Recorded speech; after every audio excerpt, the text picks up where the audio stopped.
Yo, hello guys, and welcome back again to another WordPress tutorial. In this video I will be showing you how to write or how to enable your debug log in WordPress. So first of all, go ahead and open your dashboard in WordPress, and then open it, log in your information, and make sure that you are on the upgraded version of WordPress. So go upgrade it, make a plan, and connect it to your cPanel. That's how you can actually do it. So we need to, for me, I need to make a new one, but a real one, and buy it. So just for the sake of this video, I don't really have to buy it. I will tell you everything by details and by explanation, so I will not have really to buy one. So what you have to do is just buy a real website without a free tutorial. Don't get the free version, and then connect it to your cPanel. After doing so, you will have your cPanel something like that.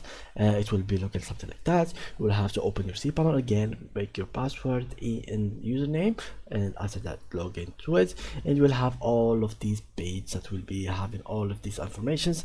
What you have to do is ignore this email section, ignore this domain section, and this database section.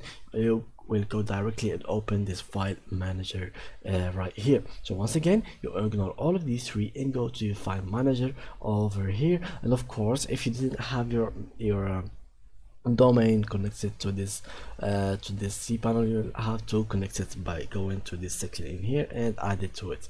Now let's go ahead, and after clicking on this file manager, what you will have to do basically is go to here, and then you will go and find webpage.config.php. So from here you will click on edit, and after you click on edit like here, what you will have to do exactly is just go to the PHP WordPress debug, make it true, and WordPress debug log, make it true as well. So we'll have two false, you will turn them into true, and after doing so you will go back and open the WP content, and after doing so we will have the WordPress debug log there as a file, and from there you can edit it as you like, guys. So that was it with today's tutorial, guys. If you enjoyed, please leave a like, and thank you lots for watching.